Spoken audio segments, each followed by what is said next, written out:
Hello childrens, मैं sir Vaishali Agrawal and I am your science teacher. And हमारा जो है चैप्टर नंबर 2 चल रहा है और तीसरा भी पार्ट 3 है और ये चैप्टर नंबर 2 का पार्ट 3 लास्ट वाला पार्ट है। चैप्टर नंबर 2 का नाम था हमारा कंपोनेंट्स ऑफ फूड और उसमें आज आया हमारे टॉपिक। आज हम पढ़ेंगे बैलेंस डाइट के बारे में। तो सबसे पहले डाइट क्या होती है। तो दिन भर में जो भी हम भोजन खाते हैं उसको हम डाइट बोलते हैं। अब उसमें बैलेंस क्या हुआ, तो बैलेंस डाइट मतलब कि जितनी हमारी बॉडी को न्यूट्रिएंट्स की जरूरत है हमारे फूड में वो सारे न्यूट्रिएंट्स उतनी ही मात्रा में, राइट अमाउंट ऑफ न्यूट्रिएंट मतलब सही मात्रा में न्यूट्रिएंट्स का होना, तो उसको हम बोलेंगे कि बैलेंस डाइट। तो अब बैलेंस डाइट का क्या हो गया कि this combination of various nutrients in their proper amount is called a balance diet. कि ये जो कॉम्बिनेशन है न्यूट्रिएंट्स का ये हमारे फूड में बैलेंस में होना चाहिए, मतलब सही मात्रा में होना चाहिए, प्रॉपर अमाउंट में होना चाहिए, उसको हम बोलेंगे balance diet. In a balance diet all the 3 categories of the food. और जो बैलेंस डाइट होती है उसको हम 3 कैटेगरीज में डिवाइड कर देते हैं। जैसे हमारा हो गया, हमने पहले भी पढ़ा था कि energy giving food, body building food, protective food. अगर हम फूड को 3 कैटेगरी में डिवाइड कर दे तो क्या क्या हो जाएगा। एक तो एनर्जी गिविंग फूड जैसे कार्बोहाइड्रेट एंड फैट्स हमें क्या करते हैं, एनर्जी प्रदान करते हैं। फिर हमारा हो गया बॉडी बिल्डिंग फूड, तो प्रोटीन जो है हमारा क्या है, बॉडी बिल्डिंग फूड है। और इसके बाद क्या हो गया हमारा प्रोटेक्टिव फूड, मतलब विटामिन और मिनरल्स हैं जो ये हमें क्या करते हैं, डिजीज से प्रोटेक्ट करते हैं, तो उसको हमने क्या बोल दिया, प्रोटेक्टिव फूड बोल दिया। अब balance diet must include all these food stuffs. अब जो बैलेंस डाइट होती है ना उसमें क्या होना चाहिए, तो सीरियल्स है 70% और कार्बोहाइड्रेट। सीरियल्स में क्या होता है, 70% कार्बोहाइड्रेट्स होता है। So they should be eaten with each meal to have sufficient amount of energy to work. तो हमें हर मील में, मील मतलब एक समय का भोजन होता है, तो हम दिन में 2 टाइम्स या 3 times breakfast, lunch and dinner करते हैं, तो उसमें हम प्रत्येक मील में हमें सफिशिएंट अमाउंट लेना चाहिए सीरियल्स का। फॉर वेजिटेरियंस के लिए meals also proteins and are pulses and milk products.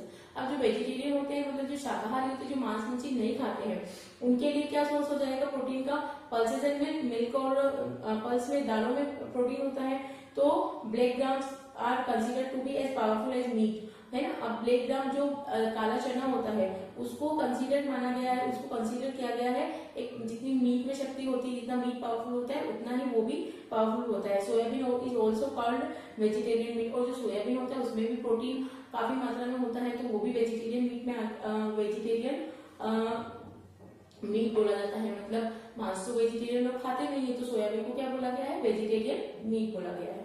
अब third, to improve and maintain our eyes and eyesight we should eat raw carrots as they are rich in vitamin A which is essential for eyes। अब अगर हमें हमारी maintain, अगर हमें हमारी eyes को improve करना है, आईसाइट को इम्प्रूव करना है, तो we should eat raw carrot. जो कच्ची गाजरें होती हैं उनको हमको खाना चाहिए। उससे क्या होता है कि विटामिन ए मिलता है, और विटामिन ए जो है वो हमारी आंखों के लिए बहुत ज्यादा आवश्यक होता है। सम अमाउंट ऑफ 4 पॉइंट पे क्या आता है, some amount of fat rich food should be eaten daily as they provide us energy. Some amount, अब हमें कुछ जिनमें फेट होता है ऐसी फूड भी खाना चाहिए, क्योंकि वो हमें एनर्जी प्रोवाइड करते हैं और हमें एनर्जी की जरूरत होती है दिन भर के काम के लिए। तो beside this they work as cushion between our joints of bones and thus reducing the friction between the joint bones. तो हमें क्या करना चाहिए, फेट रिच फूड भी खाना चाहिए सही मात्रा में। तो 5th पॉइंट आ गया, all grain should be part of a diet of a growing child. अब यहाँ पे जो सारे ग्रेन्स हैं वो भी डाइट में होना चाहिए ग्रोइंग चाइल्ड के लिए। तो balance diet varies from age and sex people by different sex and of different working rules. अब ऐसा जरूरी नहीं है कि बैलेंस डाइट जो है वो सेम होगी सभी के लिए, कि बच्चे के लिए भी सेम होगी, बड़ों के लिए भी सेम होगी, या मेल है तो उसके लिए सेम होगी और फीमेल है तो एज जो डिपेंड करती है बैलेंस डाइट वो सेक्स के अकॉर्डिंग भी डिपेंड करती है, उनका ऑक्यूपेशन क्या है, क्योंकि वो क्या काम करते हैं, वो दिन भर मेहनत का काम करते हैं तो वो ज्यादा खाना खाएंगे, जो ऑफिस में भी काम करते हैं तो वो उनका डाइट कम होगा। तो उसके अकॉर्डिंग, सेक्स के अकॉर्डिंग, ऑक्यूपेशन के अकॉर्डिंग और एज के अकॉर्डिंग बैलेंस डाइट डिपेंड करती है। A balanced diet for a child of your age group should include 2 glasses of milk। अब यहाँ पे एक बैलेंस डाइट बता रखा है जो कि आपकी एज के अकॉर्डिंग है, 10 to 12 ईयर्स के, 12 ईयर्स के बच्चे के अकॉर्डिंग है। तो 2 ग्लासेस ऑफ मिल्क, उसमें 2 ग्लास मिल्क होना चाहिए, 1 एग होना चाहिए, 3 से 4 चपाती होनी चाहिए, 1-2 बाउल फुल ऑफ राइस, मतलब 1 या 2 बाउल राइस के होने चाहिए, 1-2 bowl each of green vegetable and pulses in a day, है ना। और क्या होना चाहिए, ग्रीन वेजिटेबल और दाल होनी चाहिए। Fruit should be also be taken along with the milk, और फूड जो फ्रूट्स है उसको भी हम मिल्क के साथ ले सकते हो। तो डिजीज अब आया हमारा disease caused due to deficiency of nutrients. अब यहाँ पे डिजीज हमने बता रखी है कि न्यूट्रिएंट्स के अकॉर्डिंग न्यूट्रिएंट्स की कमी, डेफिशिएंसी डिजीज। सबसे पहले डेफिशिएंसी का मीनिंग समझ लें। डेफिशिएंसी का मीनिंग होता है कमी, किसी भी चीज की कमी, और डिजीज मतलब बीमारी। तो न्यूट्रिएंट्स की कमी के कारण होने वाली बीमारियां तो कौन कौन सी हो सकती है वो हम आगे बढ़ेंगे इसको। और डिजीज और वीकनेस इन आवर बॉडी में भी cause due to deficiency of one or more than one nutrients in the diet. अब हमें हमारी डिजीज या फिर कोई वीकनेस, हमारी बॉडी में वीकनेस, कमजोरी लगती है हमें, तो वो किसके कारण हो सकती है कि डेफिशिएंसी, किसकी डेफिशिएंसी, एक या एक से ज्यादा न्यूट्रिएंट की कमी की वजह से हमें बीमारी या फिर हमारी बॉडी में वीकनेस हो सकती है।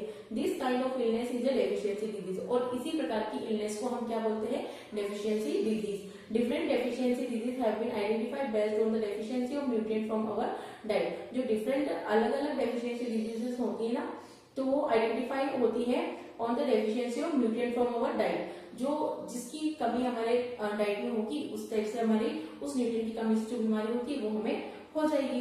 Deficiency diseases can not be transmitted from one person to another, और जो डेफिशिएंसी डिजीजेस होती है ना वो एक पर्सन से दूसरे पर्सन में ट्रांसमिट नहीं होती है। The diseases which occur due to deficiency of these nutrients are discussed below। अब किस न्यूट्रिएंट्स की कमी से कौन सी डिजीजेस हो सकती है इसको हम आगे पढ़ रहे हैं। तो disease due to deficiency of carbohydrate. Carbohydrate क्या होता है, तो carbohydrate energy giving food components. जो कार्बोहाइड्रेट होता है वो एनर्जी गिविंग कंपोनेंट होता है हमारे फूड का। Their deficiency leads to less supply of energy of the body. अगर हम कार्बोहाइड्रेट की कम मात्रा लेते हैं हमारे भोजन में तो उसकी हमें कमी हो जाएगी, और अगर हम कमी होगी तो क्योंकि कार्बोहाइड्रेट क्या प्रोवाइड करता है, हमें एनर्जी प्रोवाइड करता है, तो हमें एनर्जी भी कम होगी। लेकिन अगर इसी में दूसरी तरफ देखें तो अगर हम कार्बोहाइड्रेट वाला फूड ज्यादा खाएंगे तो हमारा क्या होगा, तो पहले हम कम की बात करते हैं कि अगर हमारी बॉडी में कार्बोहाइड्रेट की मात्रा कम होगी, हमें कम मिलेगा, तो उससे क्या क्या हो सकता है कि हमारी बॉडी में वीकनेस हो जाएगी, एनर्जी नहीं रहेगी, और जो बॉडी का स्टेमिना है वो भी रिड्यूस होने लगेगा, और बॉडी जो पर्सन रहेगा उसको ऐसा लगेगा मेंटल और फिजिकल वर्क करने में क्या लगेगा, बर्डन लगेगा, क्योंकि उसको एनर्जी नहीं मिल रही तो उसको फिजिकल और मेंटल बर्डन हो जाएगा। अब उसके बाद दूसरी तरफ देखें कि अगर हम ओवर ईटिंग कार्बोहाइड्रेट खाते हैं, मतलब ज्यादा कार्बोहाइड्रेट खाते हैं, तो हमारी बॉडी में एक्स्ट्रा स्टोरेज हो जाएगा फैट का, और उससे क्या होगा, हमारी हमारा जो वेट है वो ओवर वेट हो जाएगा, मतलब वेट ज्यादा बढ़ जाएगा। और ओबेस पर्सन जो मोटे व्यक्ति होते हैं उनमें ऑलरेडी उनको बहुत सारी बीमारियों का सामना करना पड़ता है, जैसे कि हार्ट डिजीजेस उनको ज्यादा हो जाती है, क्योंकि ओबेस पर्सन में क्या होता है, फिर मोटा व्यक्ति हो जाएगा तो जो ब्लड होगा वो ठीक होने लगेगा, मोटा मतलब उनको हार्ट डिजीजेस हो जाएगी।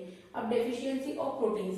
अब प्रोटीन्स की कमी से कौन कौन सी प्रोटीन्स का क्या बता रखा है, तो deficiency of proteins leads to malnutrition in children and they become very weak. अब जो अगर प्रोटीन की कमी होगी बच्चों में तो वो बहुत ज्यादा कमजोर हो जाएंगे। They also leads to disease like kwashiorkor and marasmus. अब यहाँ पर अगर प्रोटीन की कमी होगी ना बच्चों के शरीर में, तो क्या होगा, क्वाशियोकोर हो जाएगा और मेरेस्मस डिजीज हो जाएगी। अब इसके सिम्टम्स क्या होते हैं हम पढ़ते हैं, तो symptoms of diseases.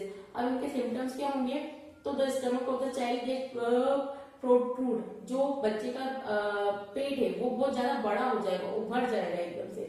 Legs become swollen, जो बच्चे के पैर रहेंगे वो सूख जाएंगे। डार्क एंड अगली पैचेस ऑन द स्किन, मतलब गहरे और गंदे धब्बे हो जाएंगे स्किन पे। डिस्कलरेशन ऑफ हेयर, मतलब बच्चों के बालों का कलर डिस्कलरेशन हो जाएगा। Child's growth become retarded, he becomes underweight, और जो चाइल्ड की ग्रोथ है वो रुक जाएगी, और जो उसका वेट है वो अंडरवेट आएगा, मतलब उसका जो वेट है उसके एज ग्रुप के बच्चों के अकॉर्डिंग उसका जो वेट होगा वो बहुत ज्यादा कम होगा। एनीमिया हो सकता है, मेंटल रिटार्डेशन, मतलब मेंटल डिसेबिलिटी हो सकती है उस बच्चे को।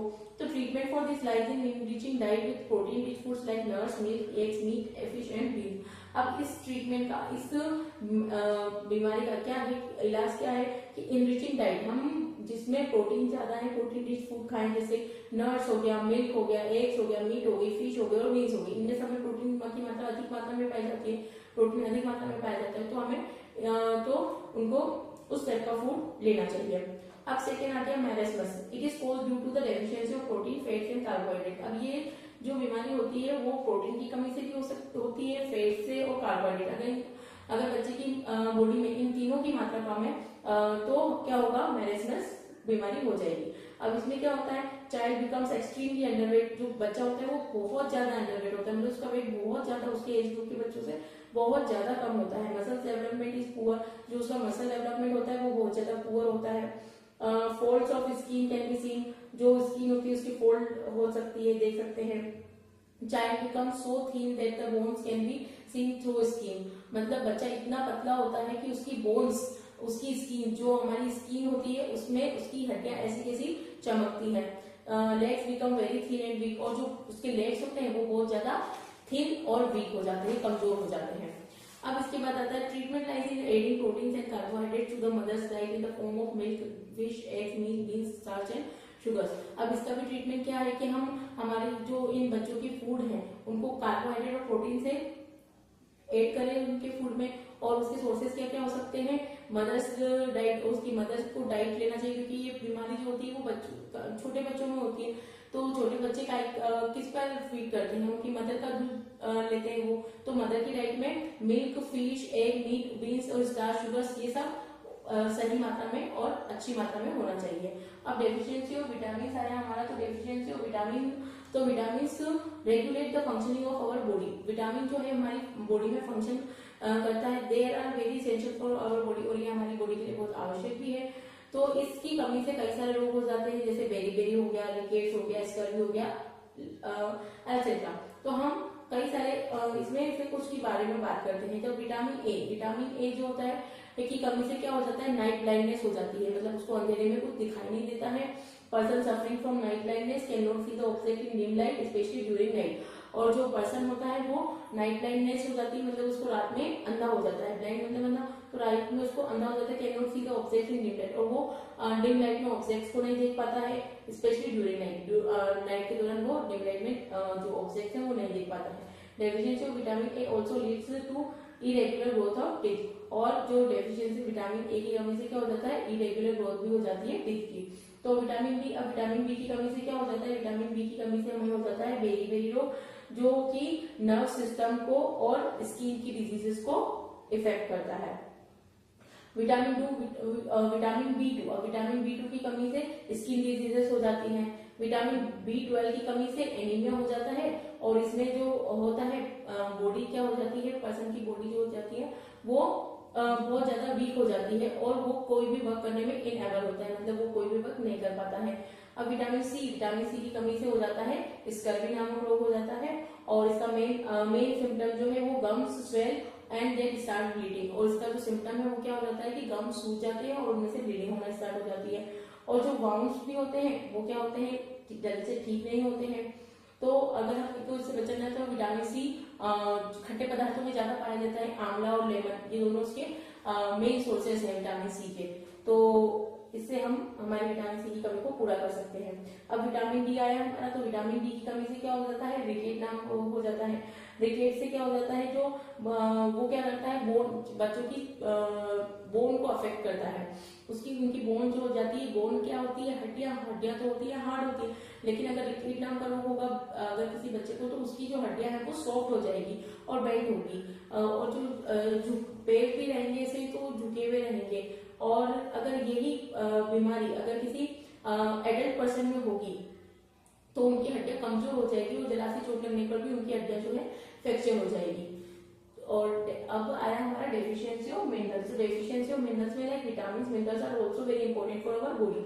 जैसे मिनरल्स, विटामिन्स और मिनरल्स हमारी बॉडी के लिए बहुत ज्यादा इंपॉर्टेंट है। सभी न्यूट्रिएंट्स भी हमारी बॉडी के लिए इंपॉर्टेंट है, विटामिन भी इंपॉर्टेंट है, मिनरल्स भी इंपॉर्टेंट है, सभी हमारी बॉडी के लिए एसेंशियल कंपोनेंट है हमारी बॉडी के। पर हालांकि ये बात है कि विटामिन और जो मिनरल्स है वो हमें स्मॉल क्वांटिटी में चाहिए, कम मात्रा में चाहिए। Their deficiency can cause some serious diseases, क्योंकि ये डेफिशिएंसी क्या करती है, कुछ सीरियस डिजीजेस कर देती है।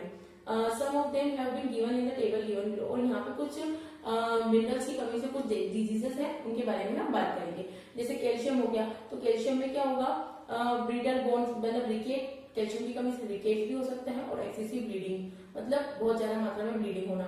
आयरन की कमी से एनीमिया हो सकता है। फॉस्फोरस, बैड टीथ, खराब दांत होंगे। वीक बोन्स वीक हो जाएगी और बॉडी में वीकनेस रहेगी। फॉस्फोरस से क्या होगा, फॉस्फोरस से भी ये होगा कि जो बोन है वो कमजोर हो जाएगी और बॉडी में वीकनेस होगी। सोडियम से तो क्रैम्प्स इन मसल्स में क्रैम्प्स आ जाएंगे, डिहाइड्रेशन हो जाएगा, वीकनेस हो जाएगी। आयोडीन से गोइटर नामक रोग हो जाएगा। पोटेशियम से ये मसल्स को वीक कर देंगे, which after sometimes result in paralysis. जो मसल्स होगी वो वीक हो जाएगी और कुछ समय बाद इसका रिजल्ट क्या निकलेगा कि वो पर्सन पैरालाइज हो जाएगा। फ्लोरीन क्या होगा, डिके इन टीथ, उनके दांत फ्लोरीन की कमी से दांतों में सड़न हो जाएगी। अब गोइटर आया तो गोइटर जो होता है वो हमारी डाइट में आयोडीन की कमी के कारण होता है और इससे क्या होता है कि जो हमारे गले की जो